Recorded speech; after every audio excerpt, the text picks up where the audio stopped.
Vous en avez marre de faire du sport seul ? Votre coéquipier préféré n'est plus disponible aussi souvent que prévu ? J'ai la solution. Je suis ravie de vous parler de Smatchy, une application mobile qui vous connecte avec d'autres sportifs près de chez vous. Que vous soyez amateur ou sportif confirmé, Smatchy propose des fonctionnalités pensées pour vous. Un algorithme qui vous connecte avec des personnes partageant votre pratique, ou bien la possibilité de rejoindre ou d'organiser vos propres événements. Alors si vous avez envie de sortir de votre routine, de rencontrer de nouveaux partenaires ou simplement de rester motivé dans votre pratique sportive, téléchargez Smatchy dès maintenant. Petit bonus, c'est 100% gratuit. Disponible dès maintenant sur l'App Store et le Google Play Store.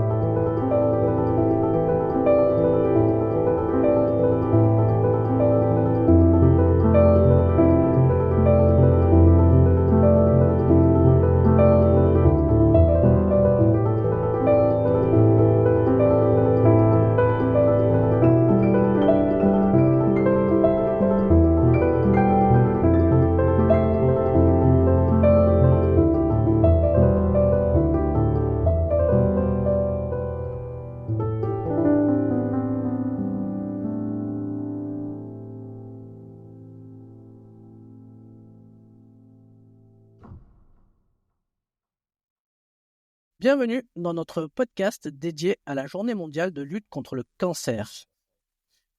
Aujourd'hui, j'ai le plaisir d'accueillir en direct de Bruxelles Myriam Giral, une personnalité inspirante qui travaille dans le domaine de la santé et des technologies innovantes.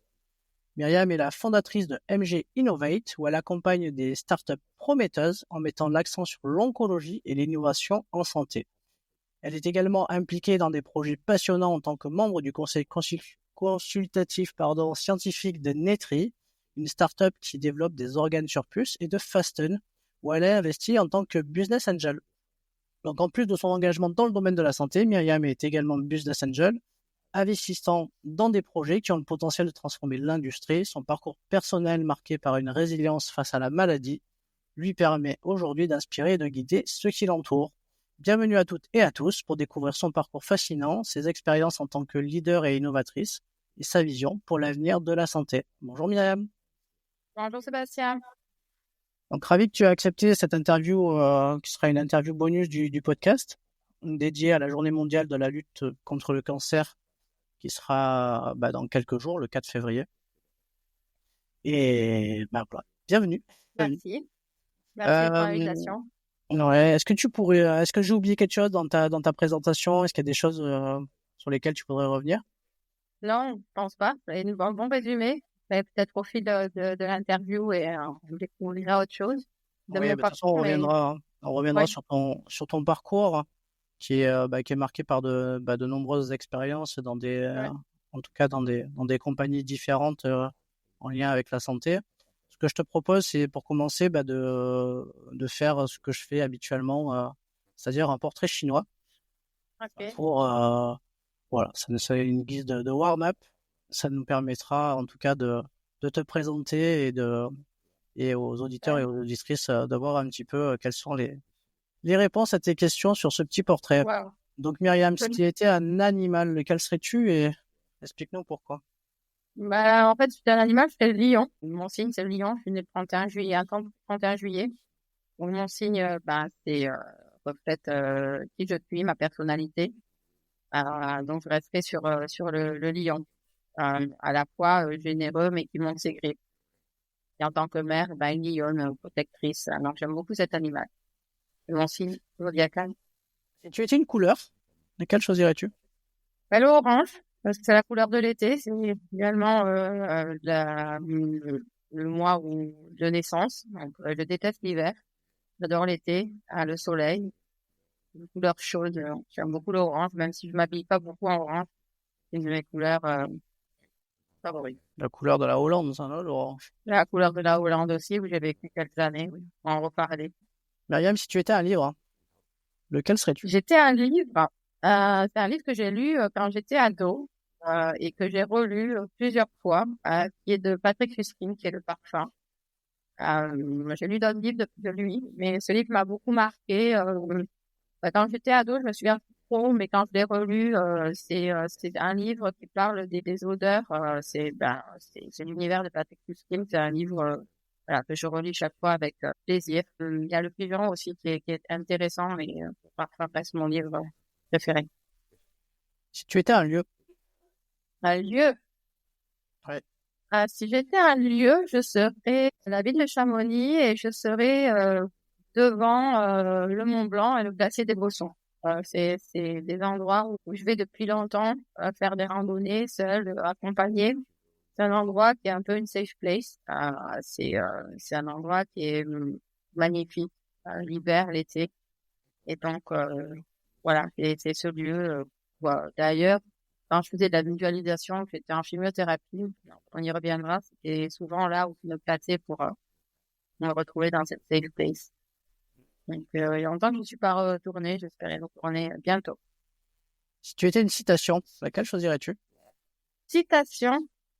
Alors là, je pas préparer la citation. Alors là, je ne sais pas. Direct, une citation. Ouais, quelque chose. Vas-y, passe les autres questions, je vais y réfléchir à la citation, on y reviendra à la fin. Vas-y, passe la prochaine. Si tu étais une invention, laquelle serais-tu? Une invention. La machine à café. Parce que je commence pas, si j'ai pas un café le matin, ça va pas. Et voilà, ça reflète vraiment un peu ma routine matinale, le café, donc une machine à café. Si tu étais une chanson. Une chanson. Je serais Rise Up, Bombadé. C'est une chanson, oui, qui parle d'aller de l'avant, de bouger les montagnes, de la résilience et de surmonter l'impossible. En plus, la voix de la chanteuse est magnifique. Donc, j'adore. Si tu étais un dessert, lequel serais-tu? Le millefeuille, un gâteau. Le millefeuille, ça a toujours été mon gâteau. C'est un peu ma Madeleine de Proust. Moi, j'ai ça beaucoup quand j'étais petite. Je mangeais ça feuille par feuille, d'abord le sucre glace, et puis après la feuille, puis après la crème. Et voilà, c'est vraiment mon dessert préféré, et même mon plat, à la limite, mon plat préféré aujourd'hui, Madeleine de Proust. Si tu étais un voyage, lequel choisirais-tu? Le tour du monde. Enfin, un voyage en particulier, le tour du monde. J'ai eu la chance, par mon métier, donc cours privé, très certainement, donc en métier de voyager beaucoup, d'aller dans les 4 coins du monde. Mais maintenant, j'aimerais faire un tour du monde. Ça représente vraiment la liberté, de se dire, voilà, je plaque tout un an et je pars faire le tour du monde. En plus, encore plus de sens maintenant après tout ce qui m'est arrivé. Si tu étais un tableau célèbre. Un tableau célèbre. En fait, depuis toute petite, je suis tombée, mais vraiment en extase devant un tableau. Je devais avoir 7-8 ans. Et je sais pas pourquoi je l'aimais, mais je l'avais chez moi. Pas l'original, hein, mais c'est un tableau d'un peintre français qui s'appelle Honoré Fragonard, qui s'appelle Les hasards heureux d'Escarpolette. Et il n'y a rien de spécial ce tableau, c'est juste une jeune dame qui est poussée à la balançoire par son amoureux. Les couleurs sont belles et ça m'a toujours fascinée ce tableau. Donc voilà, je t'engage à aller voir ce tableau. Moi, ça m'a parlé et ça reste toujours mon tableau préféré. Si tu étais un super-héros, quel serait ton super-pouvoir? D'abord, je serais Wonder Woman. Mon super pouvoir, ça serait de tourner sur moi-même et de me changer en Wonder Woman et d'aller sauver et aider les plus faibles. Si tu étais un personnage historique, mais ça sera notre dernière Je serais Marie Curie. Marie Curie? Ouais, je serais Marie Curie. Voilà, pour moi, elle représente... En fait, j'ai hésité avec... Simone Veil n'est pas un personnage historique, c'est pour moi une icône. Mais j'ai hésité, mais Marie Curie, pourquoi? Parce qu'elle représente... une femme courageuse qui a été une des premières grandes scientifiques. Ça a été la première femme prix Nobel. En fait, c'est peut-être une identification. Moi, je suis une scientifique aussi, une femme qui se bat depuis très longtemps pour la cause des femmes dans le monde du travail. Et avec son mari, ils ont accompli des choses de dingue. Et oui, c'est la première femme avec le prix Nobel. Donc beaucoup d'admiration. Donc, cette dame. Merci beaucoup pour ce petit portrait chinois. On va attaquer par ton... J'ai pas répondu à la citation, mais bon, si ça me revient. Oui, effectivement, j'ai oublié la citation. Tu l'as trouvée? Ouais, je vais pas trouver, mais ça me reviendra. Ok. On va aborder ton parcours. Et alors, tu pourrais nous dire un petit mot sur ton parcours professionnel, un petit peu par les étapes par lesquelles tu es passé?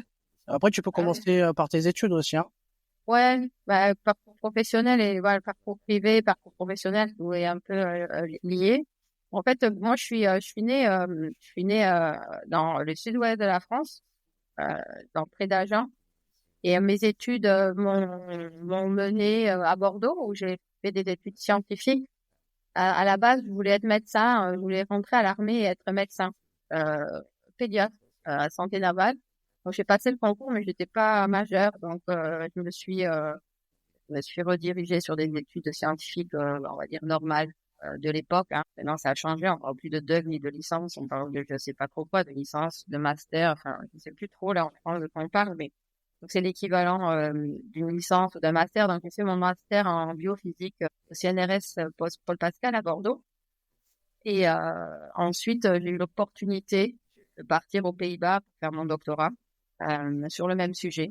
J'en parle parce que c'est là où commence en fait ma liaison ou mon mariage avec la cancérologie finalement, puisque déjà dès mon doctorat, le sujet était sur la résistance aux drogues en chimiothérapie dans le cancer du sein. Donc on en parlera parce que j'en ai été touchée. Donc déjà, à l'âge de 24 ans, j'étais déjà dans ce monde-là, de par mes études. Donc oui, je suis partie aux Pays-Bas, hein, ça a déjà un gros changement. Donc, toute ma vie a été gravée, menée par beaucoup de changements dans ma vie privée et professionnelle. Donc, je me suis retrouvée aux Pays-Bas un jour avec moins 16 degrés. Donc, je venais de visiter. J'arrive à moins 16 en 2 jours. Et je parlais pas trop anglais à l'époque. Je parlais pas du tout néerlandais. Donc, je me suis retrouvée dans ce pays un peu hostile, à devoir me débrouiller toute seule. Et donc, j'ai réussi dans mon doctorat. Et plutôt que de partir sur un post-doctorat, qui est un peu le parcours de tous les gens, un parcours académique, scientifique, j'ai eu l'opportunité, mais ça, c'est les rencontres. Hein, j'ai fait la rencontre d'un Néerlandais qui avait une société de biotechnologie et qui cherchait quelqu'un qui, comme moi, avait à la fois le côté scientifique, mais également le côté un peu commercial. Il m'a proposé en fait un contrat de travail et j'ai démarré chez eux. Et ma mission à l'époque était d'équiper les hôpitaux aux Pays-Bas et en Belgique de tests de diagnostic du cancer du sein. Donc, là aussi, quelque chose qui m'a passionnée. Donc, c'était à l'époque où les premiers tests étaient remboursés en même temps que la chimiothérapie. Donc, c'était une époque vraiment très, très, très intéressante. Et donc, du coup, en 1997, j'ai déménagé définitivement en Belgique. Et de là, j'ai fait ma vie de femme, de famille. Je me suis mariée, j'ai eu 3 enfants, un garçon.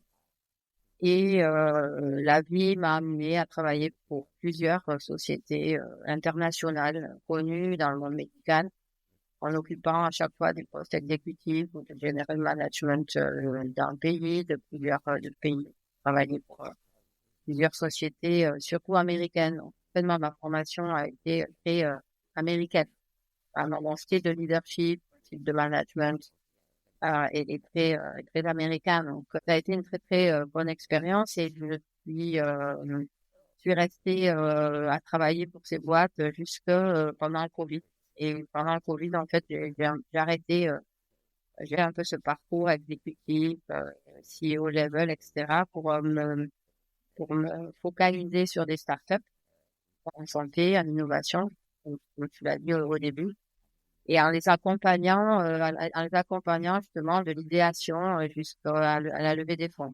Donc, je travaillais pour des boîtes en Belgique, une boîte en Montpellier et une autre société aussi qui est plutôt française, mais dont je dirais pas forcément le nom, mais qui également faisait des acquisitions donc de startups. Donc, l'objectif était de les aider à identifier ces startups-là.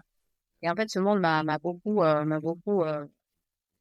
voilà, j'ai beaucoup aimé travailler pour ces startups et a définitivement fermé la porte pour moi aux boîtes internationales. Puis l'idée germait aussi de revenir en France. Ça a été aussi quelque chose qui me taraudait après 26, 27 ans de vie en Belgique, ou même 30 ans de vie dans le Benelux, puisque j'ai vécu aux Pays-Bas. Et au moment où je mettais ma maison en vente, en fait, quand je me suis trouvé un nodule au sein.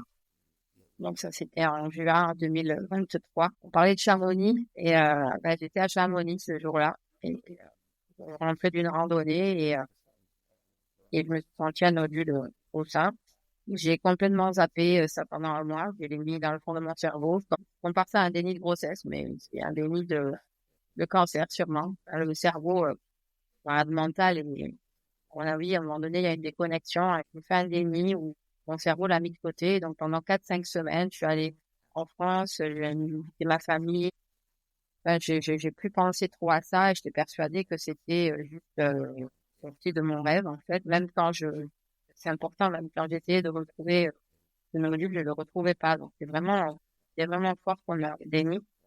Puis en revenant en Belgique, tout est réapparu et voilà, c'est une mammo et le parcours du cancer du sein, le traitement et tout ça, commencé. Donc, a commencé au mois d'août 2023. Donc, j'ai passé, on pourra revenir en détail sur ça, mais j'ai passé tous mes traitements en Belgique. J'ai plus vendu ma maison, j'ai enlevé le panneau à vendre du coup. Là, je suis restée en Belgique pendant tous mes traitements. Et puis, en avril 2024, ma maison à Bruxelles a été vendue. J'ai acheté une maison en Pyrénées-Atlantiques et puis le dernier jour de mon traitement de radiothérapie, j'ai appelé mon employeur pour lui dire que j'ai arrêté de travailler. On reparlera. Moi, j'ai travaillé pendant tous mes traitements. Et encore, je suis revenue en France où je suis maintenant depuis le mois de mai 2024. Bon, même si je suis à Bruxelles aujourd'hui, mais ça c'était parce que j'avais une conférence la semaine passée. Donc, voilà.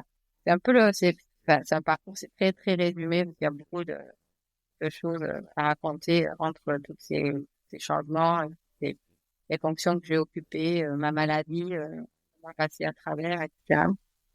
Donc, Justement, aujourd'hui, effectivement, pardon. non, je voulais rebondir sur le fait que tu sois à Bruxelles. C'était pour une conférence en lien du coup avec Oui, avec la oui, résilience, je crois.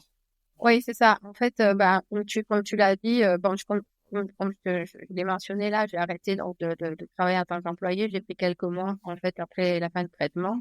Et j'ai fondé ma société, donc MJ Innovate.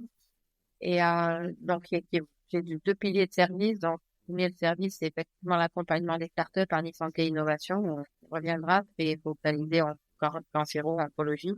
Et la deuxième, elle est plutôt en tant que patiente expert, comme on appelle, en tant que femme aussi leadership, en tant que résiliente. Et donc, je suis appelée ou je donne on appelle des keynotes en anglais, des pitchs pendant des conférences qui sont diverses et variées, devant des publics qui sont aussi divers et variés. Et donc, effectivement, j'ai été invitée la semaine passée à Anvers pour donner une keynote sur la place de la femme ou la place de la femme malade ou ayant un cancer dans une organisation, dans une compagnie. Et plutôt, le public, c'était des RH, c'était des CEO. Et donc, en fait, mon objectif a été vraiment de leur raconter mon histoire, mais aussi de leur donner des tips pour justement gérer des employés qui sont atteints de cancer pendant la maladie, comment on les accompagne, comment on les réintègre, des types de communication, des types d'arrangement de travail. Donc, c'était parler effectivement de la résilience. Donc, c'est effectivement ce que je fais aussi en parallèle. Et oui, c'est pour ça que j'étais en Grèce la semaine passée, mais ce qui était intéressant, c'est qu'il y avait aussi beaucoup de sportifs. Donc, en fait, parler de la résilience, il y avait le côté sportif, il y avait le côté maladie. Donc, c'était une journée très intéressante qu'on pourra retrouver sur le site internet. Donc en fait, je synthétise ton parcours, il est marqué par beaucoup de transitions intéressantes. Quel aspect de ce chemin aujourd'hui t'inspire le plus? En fait, il y a beaucoup de choses qui m'inspirent. quand je regarde, en fait, ce qui m'inspire, c'est que il y a eu beaucoup de changements. C'est-à-dire que effectivement, je suis partie de la France, je suis allée aux Pays-Bas, puis je me suis retrouvée en Belgique. Et après, il y a eu différents rôles dans différentes sociétés. Il y a eu la maladie. En fait, qui m'inspire beaucoup, c'est quand je regarde, c'est que finalement, c'est l'habilité au changement. Là, si ça m'inspire ou si j'en suis fière, c'est plutôt ça. C'est-à-dire que j'ai su m'adapter à tout ça. C'est quelque chose aussi qui n'était pas dans mon parcours. Donc, ça m'inspire aussi. Le parcours, c'est mené par des gens aussi inspirants qu'on rencontre au fil des jours, au fil des années. Donc, à 18 ans, je pensais pas aller à 24 ans aux Pays-Bas, ni faire ma vie en Belgique et encore moins avoir un cancer du sein. Donc, je pense qu'il faut oser affronter tout ça et s'adapter en fait. Que la vie, voilà. C'est pas être fier, c'est juste c'est être fier de m'être adapté à tous ces changements et également face à la maladie que je garde aujourd'hui. Mais c'est ce que j'essaie d'utiliser à chaque fois, c'est de m'adapter à l'environnement et de tomber dessus. En fait. Je te dis la phrase rendre possible l'impossible. Est-ce que elle te parle par rapport à l'ensemble de ton parcours? Oui, ça me parle dans le sens où moi ce que je pense c'est que rien n'est impossible, et qu'il faut juste oser. Moi je pense vraiment qu'il y a rien d'impossible et même quand on voit les grandes inventions, les grands trucs qui ont été faits, les grandes réalisations, ça paraissait impossible. Sur une mesure, je sais pas moi, aller sur la Lune, gravir des Everest, découvrir des médicaments, enfin bon, dans la vie de tous les jours, il y a plein de choses comme ça. On dit, ça serait impossible. On est passé de pas de portable à maintenant des trucs de dingue, on pensait jamais. Bon, en fait, moi, je pense qu'il y en a impossible, même dans le parcours. Moi, aujourd'hui, j'ai pas de limite. Je me dis, rien n'est impossible. Si on m'avait dit il y a 4 ans, tu vas avoir un cancer et tu vas voir, tu vas passer au travers, je me dis, ben non, ça c'est impossible. Donc, vraiment, je suis un petit peu convaincue. On peut rendre l'impossible possible, si on ose, si on a confiance. Mais également, ça dépend aussi de l'environnement qu'on a. Donc, aussi des gens qui gravitent autour de nous, bienveillants, qui aussi nous amènent sur le chemin du possible. Mais je pense qu'à seul, on n'y arrive pas, on y arrive moins bien. Ok. Écoute, on va parler du mental maintenant, après avoir longuement parlé de ton parcours. Qu'est-ce que le mental signifie pour toi et comment tu le cultives? Le mental, pour moi, ça signifie confiance. En gros, on utilise le mental pour beaucoup de choses. Garde le mental, garde le moral, garde tout ça. Mais en fait, mon parcours, en tout cas, c'est pour ma définition, en tout cas, du mental, c'est la confiance. La confiance, face à l'adversité, face à ce qui t'arrive. Moi, c'est la confiance en quand j'ai déménagé de la France dans le nord de l'Europe.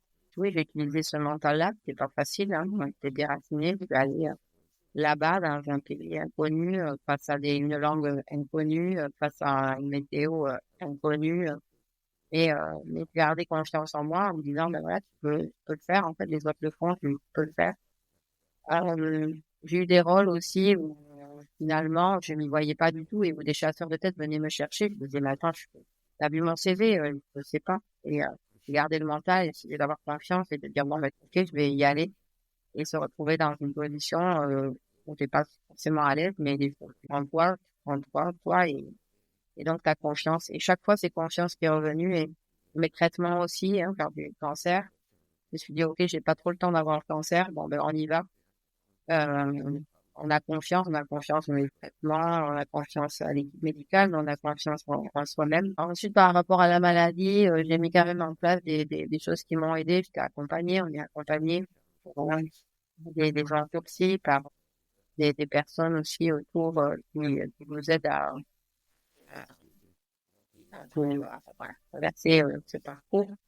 Et donc moi, personnellement, par exemple, là, c'était faire de la visualisation. Donc, tout ce qui est sophro, yoga, ça ne m'aidait pas beaucoup, mais tout ce qui était visualisation m'a beaucoup aidé. L'auto-hypnose aussi m'a beaucoup aidé à traverser tout ça. Mais vraiment, pour moi, c'est la confiance. Mentale égale confiance. Et tu places où la résilience mentale, du coup? Ouais. Résilience mentale. Bah, pour moi, aujourd'hui, la résilience mentale, je l'ai utilisée pour moi.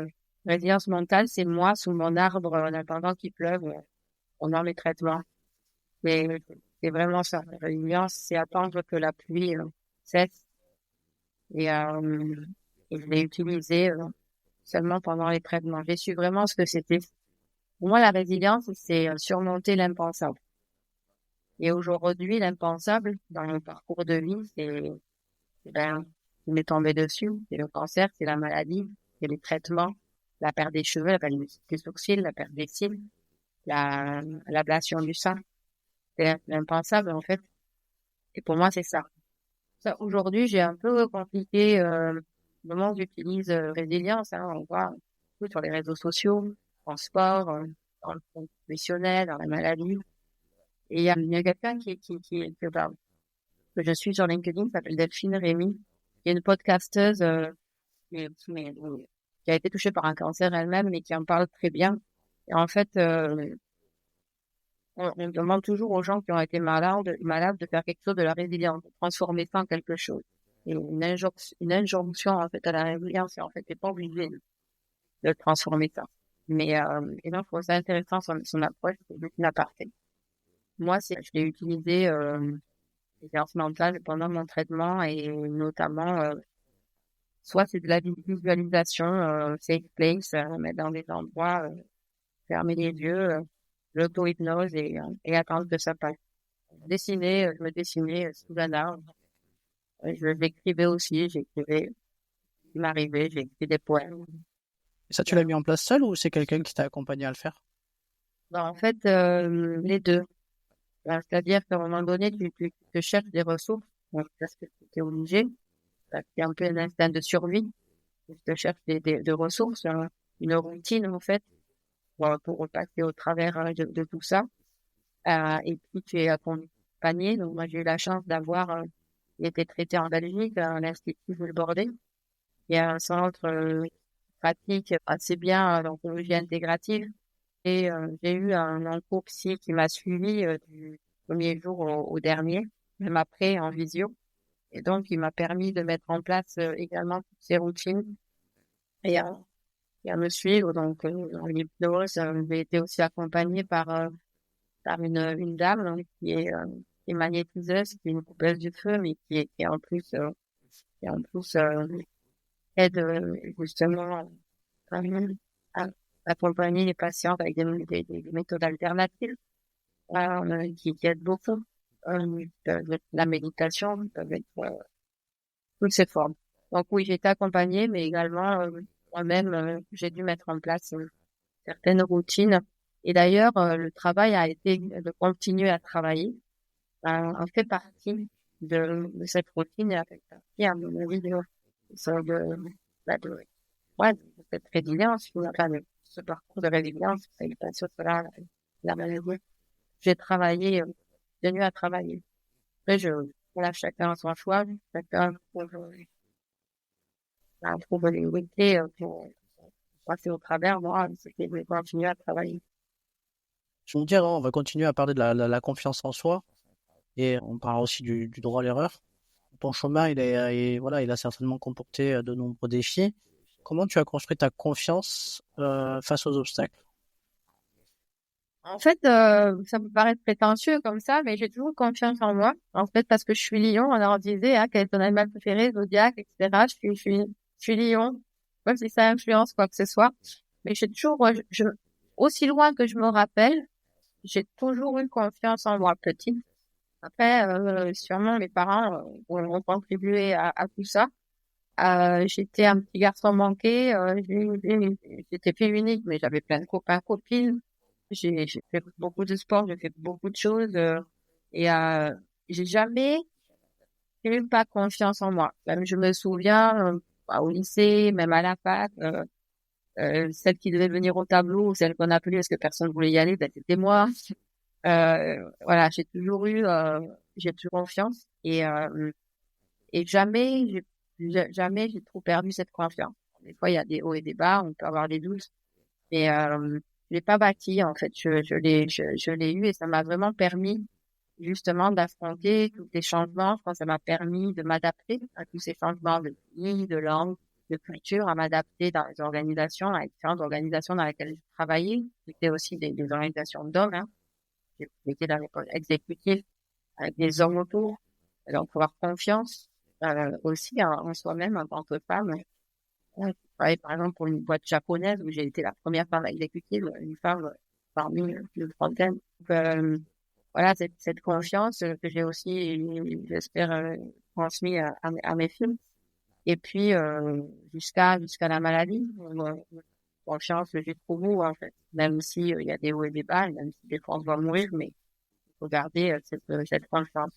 Donc, voilà, je veux pas paraître prétentieuse, mais je me souviens pas un moment où en fait, j'ai l'impression d'être née comme ça. Je suis extravertie aussi. Je suis quelqu'un d'extraverti aussi. J'aime les autres. J'aime bien aller vers les autres. Voilà, j'ai confiance. J'ai confiance. Du coup, même confiance aux autres. C'est pas un peu trop. Du coup, ça peut porter préjudice. Mais, oui. Et du coup, tu pratiquais quel sport? J'ai commencé à 4-5 ans la danse classique, puis la gymnastique. Et puis, à l'âge de 8-9 ans, je me suis mis au basket. Donc, les danses, gymnastique et basket. Et à l'âge de 12 ans, je me suis blessée à la danse classique sur pointe. J'ai eu une fracture. Du coup, j'ai dû abandonner et je me suis concentrée sur le basket et j'en ai fait assidûment, on va dire, jusqu'à l'âge de mes 22-23 ans. Là, j'ai arrêté. Puis ensuite, quand j'étais aux Pays-Bas, j'ai continué à faire du sport. Je faisais beaucoup de fitness, je faisais du squash. J'ai été instructrice aussi fitness. Ça m'a pas quitté, en fait. Et j'avais repris un peu le basket.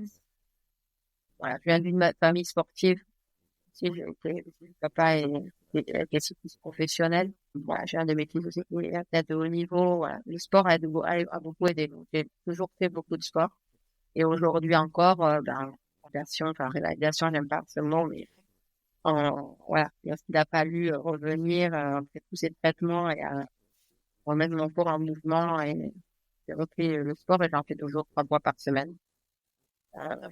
Et là, c'est plus dur à faire, mais je dois revenir au niveau que j'étais.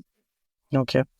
J'aimerais revenir sur ton expérience avec la société japonaise. Tu disais que tu étais la seule femme parmi une trentaine d'hommes. Ça se passe comment quand tu es la seule En femme fait, dans un groupe d'hommes? ouais, c'est une expérience, en fait. Honnêtement, si tu me poses la question, tu peux la poser, qu'est-ce que je regrette dans toute ma carrière, mais je regrette rien, parce qu'il y a tout est à apprendre. Mais là, ça a été vraiment une expérience. En fait, quand j'ai appliqué, quand on est venu me chercher, il manquait voilà, il fallait rebâtir la Belgique et le Luxembourg pour Toshiba Medical à l'époque. Maintenant, c'est Canon Medical. Canon a acheté Toshiba. Et en fait, ils ont pris le risque, pas pris le risque, mais il y avait jamais eu vraiment dans cette société une dirigeante femme, en fait. Non seulement une dirigeante femme, mais une dirigeante femme CEO qui est dans un comité exécutif, enfin, des comités exécutifs de la boîte. Et mais moi, j'en savais trop rien. Donc, j'étais très enthousiaste et voilà, j'ai été recrutée et je me suis dit, voilà, c'est une boîte japonaise qui est prête à faire l'effort. Et donc, je suis allée avec beaucoup d'enthousiasme et beaucoup de confiance. Et en fait, je me suis vite aperçue que culturellement, il y avait quand même un grand fossé, que même les boîtes, on va dire, européennes ont déjà du mal, quand même, hein, encore faire confiance à des femmes dirigeantes, même s'il y en a de plus en plus, toujours à l'homme quand même, qui sont à des gros postes. Et là, dans cette société, j'ai senti vraiment le fossé. Et je pense que, voilà, il y a une ou deux anecdotes où je suis allée au Japon, au quartier général au Japon, et où, voilà, je suis assise là, mais je suis pas petite, donc quand même grande femme, j'avais des talons, j'étais grande, les Japonais sont pas grands, du coup, et donc je me suis dit, bon, déjà, on t'apprend comment te présenter une carte de visite, donc à des cours, avant de partir au Japon, de comment parler, de comment te tenir un peu, des cours sur pour la culture au Japon, de présenter sa carte de business, hein. Il y a une façon de la présenter, tenir dans un certain sens, se pencher. Donc, il y a tout un cérémonial, en fait, qu'on t'apprend. Bon, après, on t'apprend pas après à ce qui m'est arrivé. C'est-à-dire que on arrive et puis il y avait une grande table, il y avait que des hommes, j'étais la seule femme. Et là, j'arrive bien pomponnée, machin, mes talons hauts et tout. Et il y a quelqu'un qui vient me dire, ben, voilà, il va aller, faudrait que je me change de chaussures, qui étaient trop grandes et qu'il fallait aller chercher des petites sandalettes pieds nus, pas pieds nus, nu-pieds, pas des plates, quoi, pas des talons, en tout sandales, cas. quoi. Après, ça m'a fait rigoler sur le moment parce que même sans talons, j'étais quand même plus grande, donc je voyais pas le truc, mais donc il a fallu aller à l'hôtel, rechercher, enfin voilà, ça a été tout un cérémonial et là, je me suis dit, mais on est dans un monde et ça m'a vraiment déplu. C'est, voilà, tu sens l'irrespect aussi, voilà, la femme n'est pas très écoutée. Et donc, au bout de 2 ans, en fait, j'ai décidé de quitter moi-même parce que c'était pas les valeurs, je me sentais pas bien. Et en quittant, d'ailleurs, je leur ai dit, vous n'êtes pas prêts à accepter aujourd'hui, vraiment une femme à des postes de dirigeants. Donc voilà. Je ne sais pas où ils en sont. Je sais que c'est un homme qui a repris après que je sois partie. Mais, je pense que quand même, ça reste voilà. Donc, ça, c'était mon expérience, entre autres, de la culture, cette culture-là et de la place des femmes. Donc, je pense que la place des femmes aujourd'hui, les postes que j'ai eus, là où vraiment je me suis sentie valorisée, où il n'y a pas trop d'écart, c'est vraiment dans les boîtes américaines, où il y a quand même ce sentiment d'égalité, de respect, que j'ai pas forcément retrouvé dans les boîtes asiatiques ou japonaises, mais aussi des boîtes françaises, faut le dire, où le patriarcat est encore très présent et où comme, les gens étaient encore mis de côté, mais où l'homme est les gens ont préféré la femme. Alors ça change, mais on n'y est pas encore, même sur Ouais. les salaires. Ah oui, c'est ce que j'allais dire sur l'égalité des salaires, c'est Ouais. Bah, en France, bon, ça c'est connu, c'est la différence, elle va de 15 à 20%. Moi, je l'ai vu, hein, donc j'ai vu ça, donc ça me dit que non. 15-20%, là, en Belgique, voilà, c'est à peu près le même ordre d'idée. Aujourd'hui, en fait, qu'est-ce qui fait que les entreprises emploient des dames, des femmes à des postes exécutifs ou des gros postes, c'est qu'il y a un quota et qu'ils payent une amende, tout simplement, s'ils respectent pas ce quota. Donc, c'est ça la réalité aujourd'hui. C'est pas à CV égal, il y a un quota. Donc, on se dit, bon, ben, est-ce que mon quota est atteint? Ah non, bon, ben, on va la prendre elle. Donc, c'est la réalité aujourd'hui. Les entreprises, je vais peut-être choquer, hein, ce que je dis, mais les entreprises engagent des femmes dirigeantes souvent pour remplir leur quota et pas pour leurs valeurs et pas pour ce qu'elles représentent. compétence aussi, du coup. Voilà. Et donc, oui, en compétence, bien sûr, mais ça, c'est un peu la réalité, c'est ce que j'ai vu aussi. Moi, j'ai subi du harcèlement, c'est au travail, en tant que femme, vers la société, mais j'ai vécu tout ça. Et c'est encore la réalité. Ok. Alors, on va parler un peu du coup on parle souvent de droit à l'échec. Mhm. Ça arrive régulièrement dans les Oui. parcours entrepreneuriaux qu'on se plante. Quel regard tu as, toi, sur le droit à l'échec? Moi, je pense que il faut, si t'as que des victoires, tu penses rien dessus. Du coup, je pense qu'il faut pas d'échec, mais je pense qu'il faut pas toujours penser qu'on est le roi du monde et qu'on réussit tout. Je pense qu'on apprend du coup des choses des échecs ou des choses à laquelle on n'arrive pas. Mais comme je t'ai dit au début, pour moi, rien n'est impossible. Donc, alors, on va jusqu'au bout. Je pense qu'au niveau sportif, professionnel, privé, oui, ben, on échoue, ben, on recommence. Moi, je suis jamais restée sur ma faim. T'apprends de tes erreurs, t'apprends des personnes, du coup, t'apprends à faire le tri, même à travers ma maladie. J'ai trouvé ça un échec de devoir faire le tri de mes amis, finalement, parce que tu t'aperçois que les amis ne sont pas des amis, donc c'est un échec. Donc c'est un bien pour un mal. Moi, j'ai toujours bien rebondi à des échecs. J'ai eu la chance au niveau professionnel aussi d'être bien accompagné et d'avoir des gens qui font que des mentors qui t'accompagnent dans ton échec et qui le transforment justement en quelque chose de bah, une leçon en fait, hein, une leçon et pour aller de l'avant. Donc ça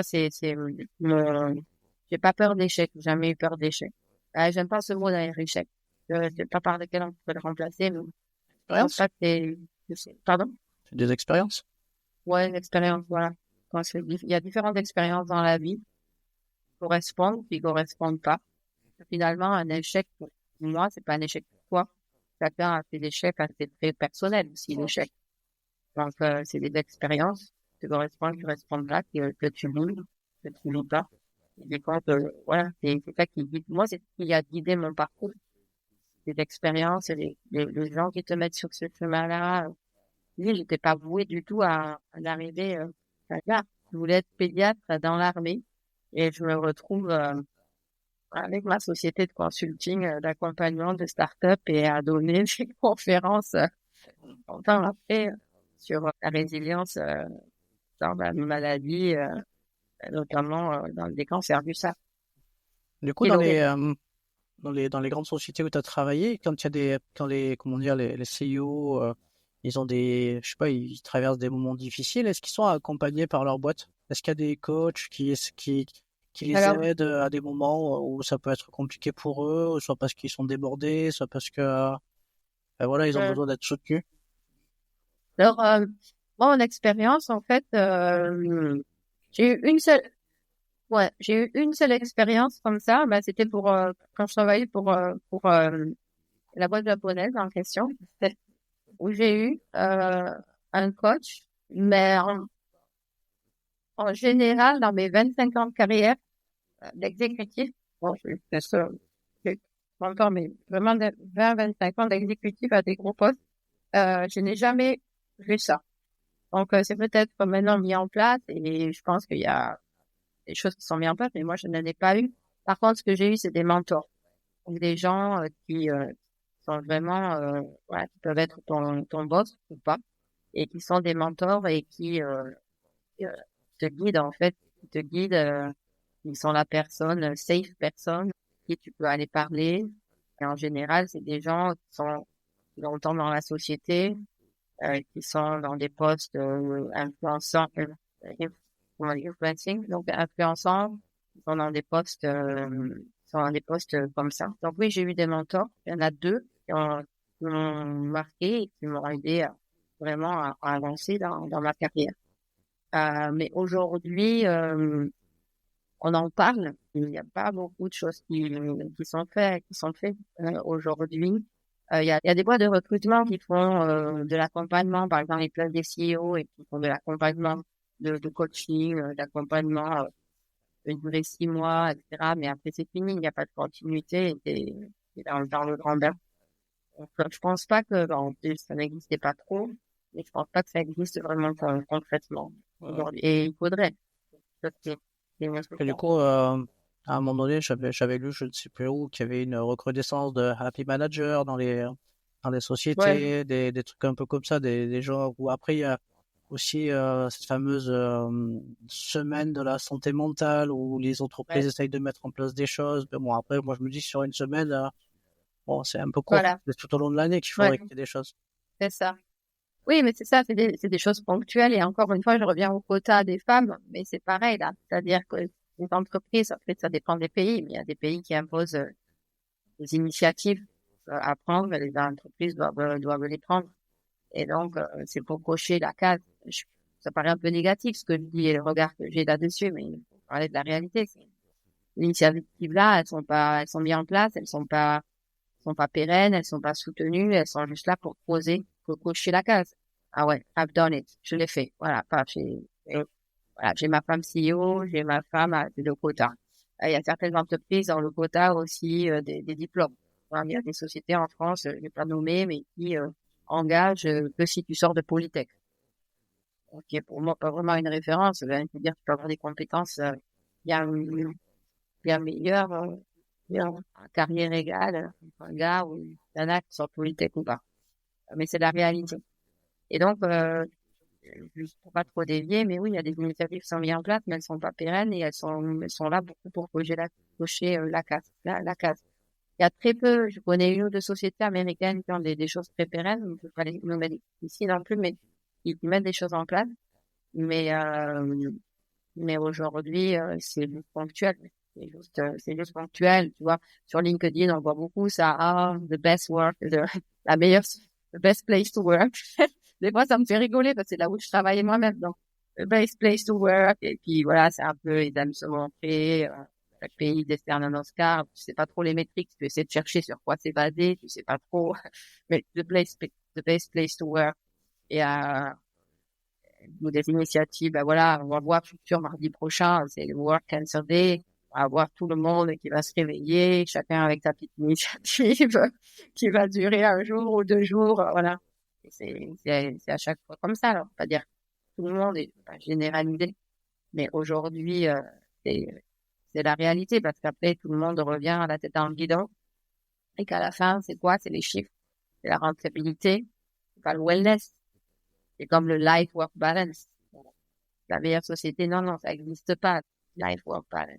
Personne, comme le disent aujourd'hui, un grand dirigeant qui a un équilibre entre sa vie et sa vie privée, sa vie professionnelle. Donc voilà, c'est toutes des choses comme ça qu'il faudrait mettre en place. Et voilà, ça, on regarde en le temps d'expérience, ça n'est pas encore vraiment prouvé. Moi, personnellement, j'ai pas eu de work-life balance. Et je connais personne aujourd'hui. Peut-être quelqu'un qui écoute le podcast, peut-être va dire moi oui, mais là, j'aimerais échanger avec. Voilà. Peut-être Elon Musk. Peut-être, mais je pense pas. La façon dont il mène sa vie, ni Elon Musk, ni personne. Moi, j'échange beaucoup en accompagnant des entrepreneurs. On parle de ça. Je peux pas avoir, moi, les entrepreneurs, ils vendent leur voiture pour commencer leur start-up, ils travaillent 24/24 et c'est dire déjà au niveau entrepreneur, quand on parle d'Elon Musk, etc., pour voilà, il y a un investissement. La nouvelle génération, ils sont prêts, moi j'ai monté de 29 ans, oui, ils sont prêts, Happy, 9-5, et c'est la génération du Covid aussi, donc le Covid est passé par là, on travaille à la maison, on travaille à l'entreprise, cette génération-là, peut-être, qui justement a appris de nous, de cette génération X, on est. Mais moi, ma génération, work-life balance, elle existe. Donc, je pense que oui, les générations des 29, 40, 29, 30, les nouvelles générations, c'est pas les Z. Nous, on est X, je pense que c'est du Gen Z, hein.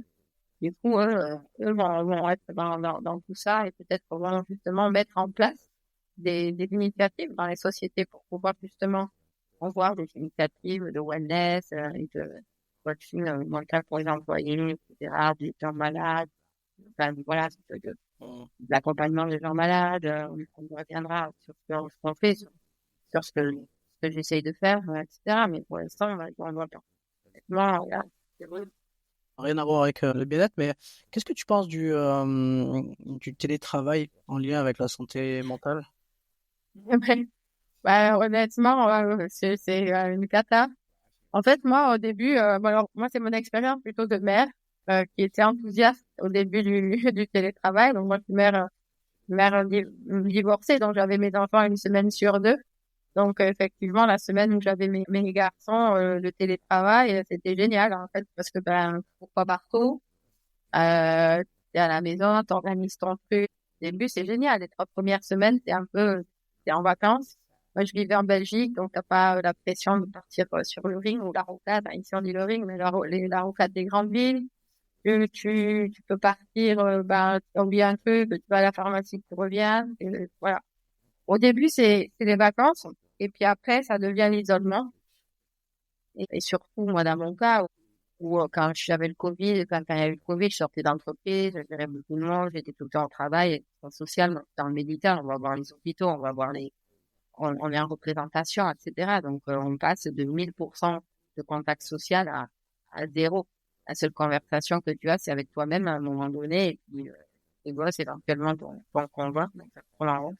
Donc, je pense que pour la santé mentale, moi, j'ai vu mon dernier, Il y avait à l'époque 14 ans, complètement changé, tout, un peu déprimé, théorie, voilà. Tu perds tes repères, en fait. C'est exactement la même chose. Et c'est ce que j'expliquais jeudi dernier. C'est exactement la même chose que quelqu'un qui est en traitement, qui ne travaille plus, et qui perd cette routine. C'est-à-dire que tu n'as plus cet engagement social, tu n'as plus cette routine du matin, tu te lèves à 6 heures parce que tu dois être à 8 heures au bureau, tu n'as plus tout ça. Et c'est pour ça que de cette leçon-là, on tirait la leçon d'essayer de garder le maximum des gens qui sont malades, des maladies chroniques ou moi, ce que j'ai traversé pendant les chimios, etc., de les garder au travail, d'arranger leur temps de travail. On a le remote working, on a tout ça pour garder la santé mentale. L'engagement social et la routine, c'est la clé, en fait.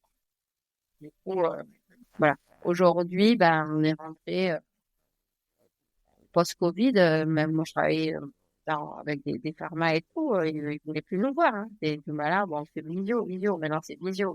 C'est-à-dire que on fait des réunions visio. Donc, je pense que c'est pas on retournera pas. On ne va pas retourner à 100%, dire, sur site, là, mais faire que du remote, je pense que ça n'a pas fait de bien à beaucoup de personnes. Moi-même, je sais pas très bien. Comment tu fais pour... En fait, je sais que tu accompagnes Netri et Fasten. Donc, c'est deux jeunes startups avec des idées innovantes. Comment tu te sers de ton expérience pour les accompagner aussi mentalement, éventuellement, sur du coup, les difficultés que peut avoir un chef d'entreprise. En tout cas, ils ont une idée, après ils lèvent des fonds. C'est un long process quoi, pour arriver à l'objectif. Quoi. Oui. Avant Netri, avant Fasten, j'avais déjà eu cette expérience sur une société belge et une société montpelliéraine. Donc, j'étais déjà passé par là. Et là, Fasten et Netri. Fasten est intéressant parce que il y a une startup, tu as plusieurs niveaux. Donc, tu as la startup qui commence juste, donc tu as l'idéation et tu commences un peu à avoir de l'argent, mais voilà, ça t'est pas enlevé de fonds. Tu as des startups qui sont en scale-up, qu'on appelle. Tu as des levées de fonds, donc aussi, mentalement, c'est des phases différentes. C'est-à-dire, la première phase où tu as l'idée, c'est super motivant, tu as l'idée, tu as des gens qui sont intéressés, tu montes ton truc et tout, c'est super, etc. Et puis après, il y a le reality check. Donc, maintenant, qu'est-ce que j'en fais de ce truc, quoi? Donc, il faut que j'aille chercher de l'argent, il faut constituer mon équipe, il faut faire des levées de fonds. Et donc là, c'est hyper stressant. Et donc, moi, comment je vois mon accompagnement, c'est à ce niveau-là. C'est-à-dire les accompagner à structurer le pitch, à aller faire la levée des fonds, à aller utiliser mon expérience au niveau stratégique que j'ai eu dans société, mais aussi que j'ai eu à l'accompagnement des startups précédentes. L'accompagnement aussi en tant que, parce que c'est des Fasten, par exemple, c'est une société une société parisienne qui développe là, il y a des essais cliniques, des kits alimentaires pour les femmes qui sont en traitement avec une chimiothérapie pour un cancer du sein. C'est des repas qui vont être délivrés à des femmes en faible calories. Je vais pas rentrer dans le détail, mais en attendant, c'était le but. Donc, je les aide aussi en tant que patiente, mais aussi en tant que scientifique. Et j'ai investi aussi dedans. C'est intéressant d'investir et puis d'être engagé. Aujourd'hui, je l'accompagne pour toutes ces multiples facettes, puisque quand je commence, c'est pas une grosse équipe. C'est un accompagnement. Et Netri, c'est une boîte qui est à Lyon, mais qui est, elle, un peu plus avancée. Donc, elle a des laboratoires, elle a déjà des contrats. Donc là, je les accompagne plutôt dans leur board, dans leur scientifique, dans la direction stratégique que doit prendre la société pour pouvoir avancer, ouvrir de nouveaux territoires et pouvoir également lever les fonds nécessaires pour s'agrandir et spécifiquement le prix aussi est très important puisqu'ils se battent pour justement aider les laboratoires pharmaceutiques à trouver des molécules qui vont pas réduire, mais en tout cas des molécules en chimiothérapie qui vont réduire les effets secondaires, comme les douleurs, fait, il y a des douleurs musculaires et tout ce qui est au niveau sensoriel, neuronal, enfin, des choses. Et donc accélérer les essais cliniques, puisque là, on s'affranchit des modèles animaux. Donc, voilà, c'est l'aspect à la fois de la femme scientifique que je suis, de la femme exécutive que j'ai été CEO du monde de biotech, medtech, pharma, et de mon expérience que j'ai maintenant en tant que femme angel et en tant que femme, en tant qu'accompagnante et en tant que senior, si tu veux, senior accompagnante et internationale. Donc ça, c'est aussi quelque chose d'intéressant parce que mon expérience est internationale, elle n'est pas française. Ça, c'est 30 ans de ma vie à l'international. Aujourd'hui, c'est deux boîtes françaises qui bénéficient de tout ça aussi. Ok, on parle un peu de motivation, si t'es d'accord. Oui. Quelles sont tes sources de motivation? Il se passe quoi? Quelles sont tes sources de motivation? Elles ont changé, en fait. Aujourd'hui, à l'heure actuelle, ma motivation, c'est moi, dans le sens où c'est de faire ce que j'ai envie. Ça paraît un peu, tout le monde va dire oui, moi aussi, j'aimerais un peu pas tout ce que je dis, mais je m'aperçois qu'il y a l'avant et l'après cancer. Que l'avant-cancer, ma motivation, c'était réussir, montrer qu'une femme peut réussir, montrer qu'une femme peut être l'égale de l'homme. C'était éduquer mes enfants, être sûr qu'ils vont avoir des bonnes études. C'était la motivation, elle était vraiment conduite par tout ça, en fait, de prouver quelque chose. Ça, au niveau professionnel, je peux le faire, je peux prouver voilà, que j'ai ma place, de prouver, etc. Ma motivation aussi de réussir ce que je faisais. Après la maladie, ma motivation, elle est plus de ça. Ma motivation, elle est de me dire, quand je me lève le matin, d'être sûr de faire quelque chose qui pas être trop contraignant. Si c'est pas trop contraignant, c'est parce que j'ai envie de le faire et que ça me plaît. Du coup, je suis plutôt aujourd'hui dans ça, de trouver ma motivation dans des choses qui me contraignent pas et qui m'apportent juste du plaisir dans ce que je fais. Donc, voilà, de profiter de la vie aujourd'hui. C'est ça ma motivation. Du coup, c'est l'effet du cancer qui t'a fait basculer? Oui, c'est l'effet. En fait, le cancer, ça a été un petit peu mon coup de pied au cul. Aujourd'hui, comme je disais jeudi dernier, je l'ai dit, j'avais peur un peu de choquer, mais finalement, ça n'a pas choqué parce que les gens sont venus me voir en me posant des questions. Jeudi dernier, j'ai conclu mon pitch en disant, merci cancer. Et en fait, il y a un sens à tout. Quand j'ai eu le cancer, je me suis dit, j'ai pas le temps de l'avoir. Je me souviens dire à mon oncologue, maintenant, j'ai pas le temps d'avoir. Pas le temps, quoi. J'ai 52 ans. Je travaille, je suis une femme, j'ai la santé. Pourquoi le cancer d'ailleurs? Je fume pas, je ne bois pas, je mange équilibré, je fais tout bien et j'ai un cancer. Donc c'était assez bizarre. C'était quoi la question? Parce que je dévie moi. Tu sais, c'était quoi la question? Si le cancer, il avait eu Oui, voilà. Ouais, donc justement. comment dire, Oui, un c'est ça. effet sur le Oui, fait de basculer oui, sur oui, c'est ça. MG Innovate et plus travailler pour des grosses Oui, sociétés. oui, c'est ça. Exactement. Oui, donc voilà, c'était exactement ça. Donc et j'ai voulu garder quand même un rythme. Donc voilà, je continue à travailler, je voulais garder ce rythme, je voulais etc. etc. Et puis au fur et à mesure que le traitement a avancé, en fait, c'est un déclic, je sais pas l'expliquer, c'est un long processus. Tu réalises en fait, tu sais quand on dit, il y a des gens ils disent je vais mourir, je revois ma vie. Et je vais mourir et je revois ma vie depuis que je suis petit. J'ai entendu ça souvent, les gens qui disaient ça. Mais là, c'est un peu pareil. C'est-à-dire que j'allais pas, pour moi, dans ma tête, j'allais pas mourir, mais le processus, c'est ça. J'ai revu tout le film de ma vie, de petite, de mon parcours, de toutes ces contraintes, de tout ce que des sacrifices, tout ce que j'ai pu faire, autant privé que professionnel.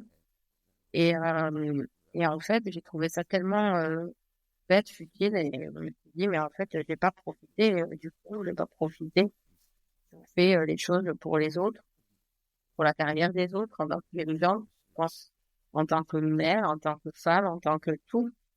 Et du coup, je suis sortie des traitements, en fait, et je me souviens que justement, le dernier jour de traitement, c'est le 22 mars 2024. J'ai appelé mon employeur pour lui dire, j'arrête de travailler, je sais pas ce que je vais faire, mais j'arrête.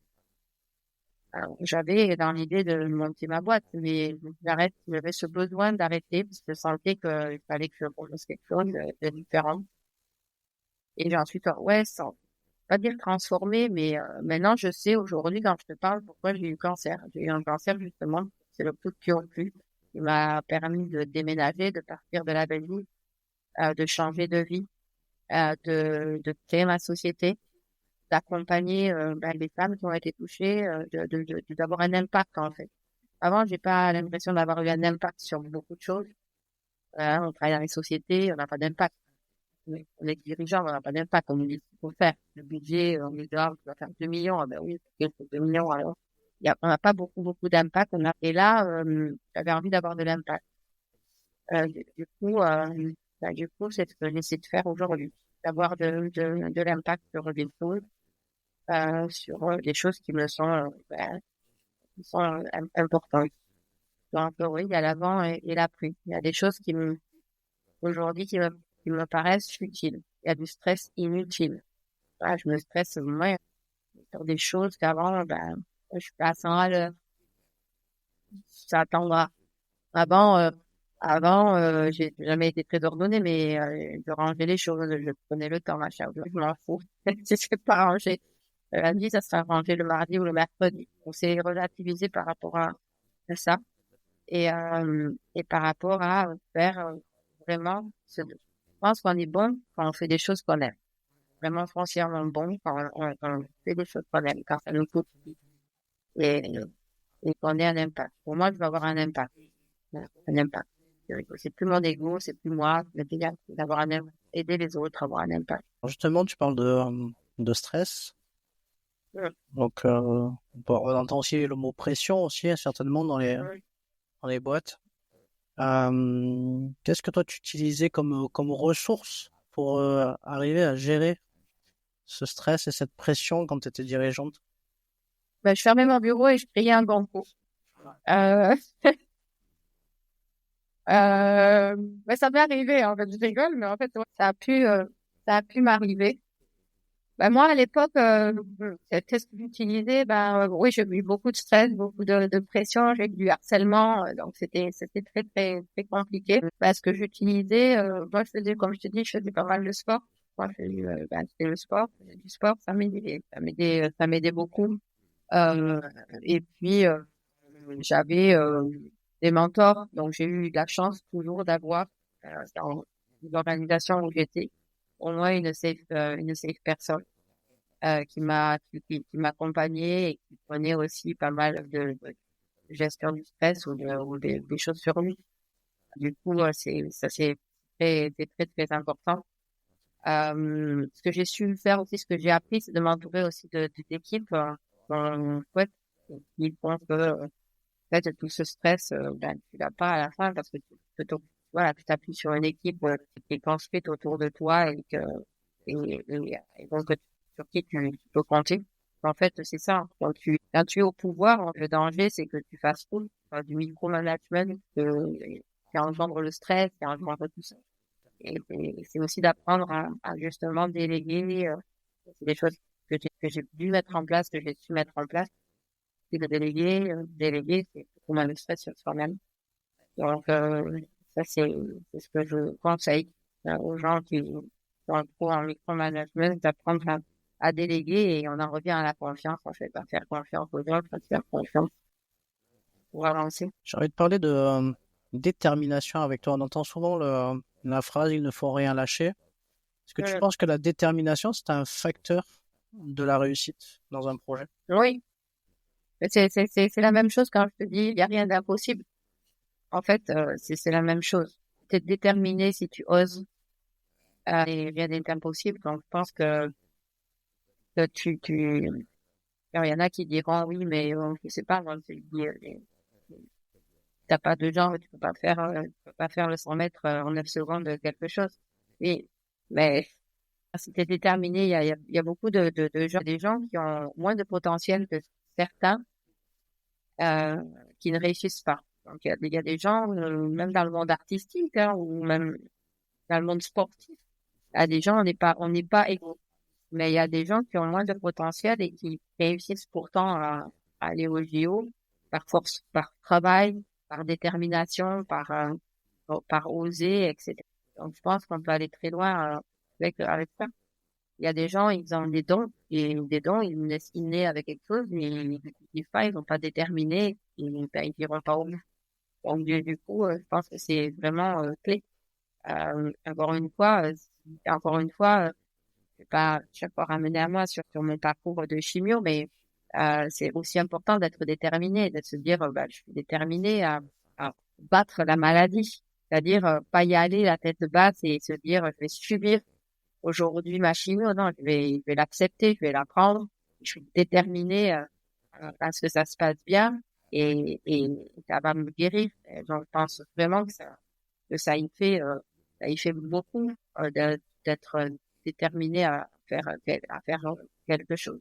Alors, il y a des études qui montrent ça. Il y a des études qui montrent que les gens en traitement, justement, le mental, la détermination, et que personnes qui sont comme ça, qui sont déprimées, qui n'y arrivent pas, etc. Et en une semaine, c'est plié. Donc, le mental, il fait beaucoup. Oui. Tu rebondis là sur la chimio. Je sais que tu as comme challenge de partir au Sénégal. Donc, Ouais, ouais, avec une équipe que tu as constituée avec donc toi et deux autres femmes, la team ouais. Phoenix, pour relever un challenge justement en lien avec du coup avec des femmes qui ont eu le cancer. Et c'est une manifestation qui a lieu chaque année dans des endroits différents, je crois. Tu veux nous en dire un petit mot de ce challenge qui est quand même Oui, une dimension mentale importante quand même. oui, oui. Oui, alors en fait, aussi, c'est d'où ça vient, en fait. C'est parce que j'avais pas du tout ça dans mon objectif.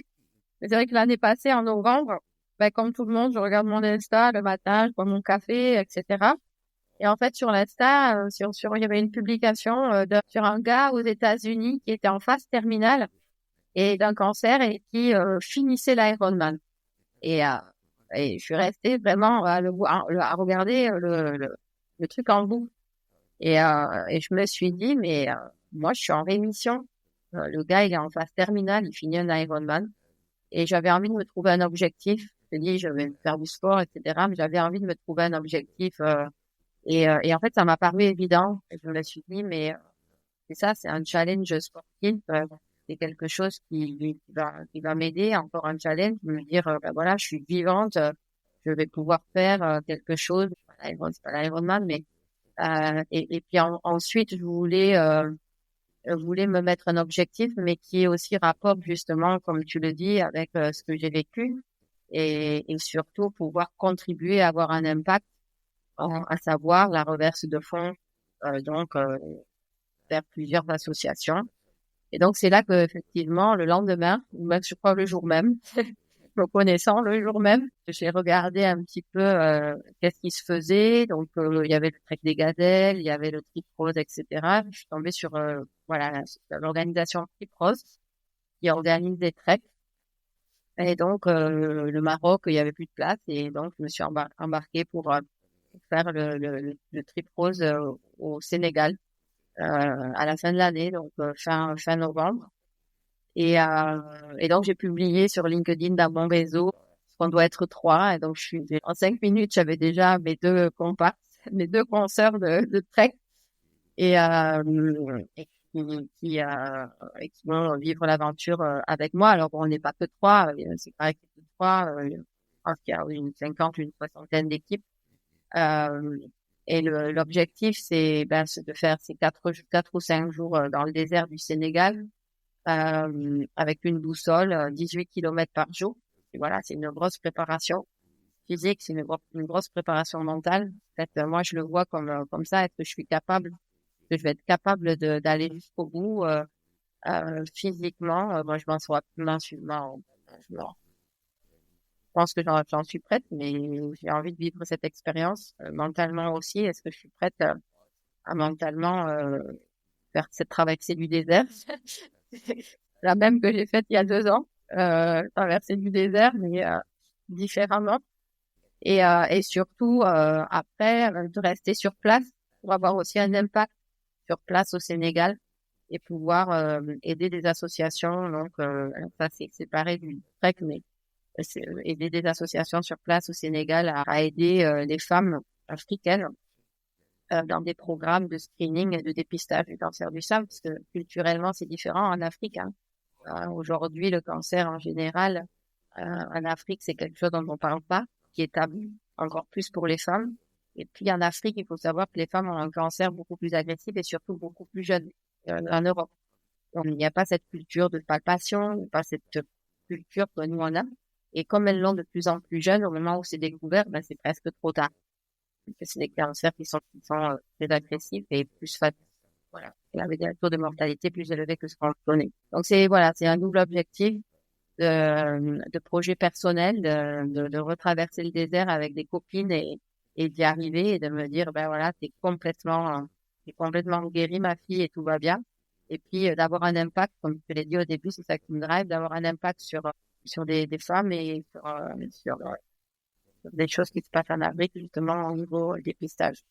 Donc, ouais, l'année, ça va passer vite. Je sais, c'est fin novembre, mais Ouais, et donc là, on est, ben voilà, il faut lever des fonds. Donc, on va en mettre des choses, on a mis des choses en place, mais on va mettre des choses en place pour avoir des fonds, avoir des généreux donateurs pour nous aider, ben nous, déjà, et puis pour nous aider avec des projets personnels. C'est soutenu par une association de toute manière, je crois.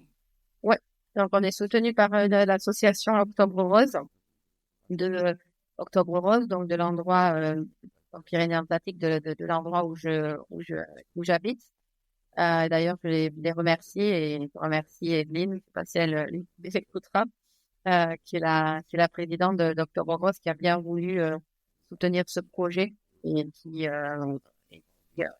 voilà, qui m'a confirmé pas plus tard que la semaine dernière que c'était OK.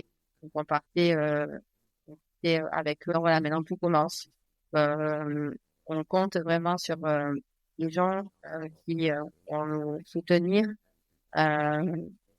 financièrement, les équipementiers qui peuvent aussi nous soutenir dans ces 4-5 jours, et puis des sociétés aussi médicales qui travaillent dans le monde médical qui sont sensibles à cette cause et qui, je l'espère, pourront nous aider. Donc, on est en contact avec plusieurs, mais ça commence vraiment en même temps.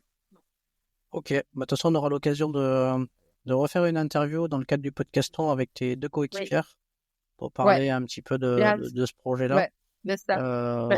Donc au mois de mars. Et ce sera une occasion un petit peu aussi d'échanger, de découvrir deux femmes qui ont été atteintes également d'un cancer et qui on va dire qui sont dans un qui sont actives et qui font des choses après, et ce sera intéressant un peu de venir un petit peu parler un peu de mental et puis du projet avec toutes les trois, plus la dame Evelyne, qui est la présidente de l'association Octobre Rose. Parler du projet, Et je rappelle aux auditeurs, aux auditrices que le podcaston, en fait, c'est comme le Téléthon. C'est en fait chaque podcast va soutenir une association. Et pour ce 3e podcaston, du coup, je vais œuvrer pour soutenir du coup le projet en lien avec Team Phoenix et donc avec leur challenge et par le biais de l'association. Donc vous pourrez, si vous le souhaitez, du coup écouter en tout cas l'épisode et l'interview et soutenir ce projet via le podcaston. Voilà, mais écoute Myriam, je suis ravi d'avoir pu échanger longuement avec toi sur tous ces sujets. La coutume du podcast veut que je laisse le mot de la fin à l'invité. Est-ce qu'il y a quelque chose que tu aimerais, enfin quelque chose qui te tient à cœur et un message que tu aimerais délivrer à l'ensemble des auditeurs et des auditrices, un message qui restera gravé dans le marbre, parce que du coup j'aime bien faire ça en fait. Il y a toujours quelque chose qui nous tient à cœur message qu'on a envie de délivrer et pour lequel nous, finalement, c'est un peu notre quête. Ouais. Ouais, il y a plein de messages. Du coup, on en a parlé pendant je sais pas combien là de temps. Quand tu as parlé de mes projets personnels, donc je vais pas conclure sur ça, mais il faut jamais rien lâcher. Le fil conducteur de notre discussion, ça a été tout ça, rien n'est impossible. Tout peut arriver. Il faut c'est rien lâcher, se faire confiance et bien s'entourer. En fait, si je peux vraiment résumer moi, voilà, ma vie. Ma vie jusqu'à maintenant, c'est ça, c'est rien lâcher, avoir confiance en soi, s'entourer de gens bienveillants, et essayer de passer à travers tout ça. On dit après la pluie, il y a le soleil, mais c'est vrai, ça paraît bateau, mais après la pluie, il y a toujours le soleil. Et moi, quand on me dit ça va aller, c'est comme toujours. Et comme toujours, ça va toujours. Donc, rien lâcher et ça va le faire, quoi. Ouais, super, ça va le faire alors.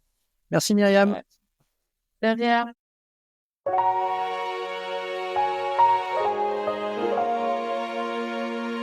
Et voilà, nous voici arrivés à la conclusion de cet épisode. Merci pour votre écoute. J'espère que le témoignage de notre invité vous a inspiré et donné des clés concrètes pour développer votre propre résilience. Au cours des prochaines interviews, nous continuerons à vous offrir une boîte à outils complète pour transformer vos épreuves en tremplin vers le succès. Mais le voyage ne s'arrête pas ici. Pour continuer à progresser dans votre mindset, n'hésitez pas à réécouter certains épisodes ou à me contacter directement. Ma porte est ouverte pour répondre à vos questions sur la préparation mentale. Je vous dis aussi à bientôt sur les réseaux sociaux du podcast pour de nouveaux contenus, quiz, défis mentaux et autres surprises, ainsi que la newsletter. Souvenez-vous que la lumière triomphe toujours des ténèbres dès lors que nous choisissons de persévérer. Alors, gardez confiance en vos rêves et à très vite pour de nouvelles aventures ensemble.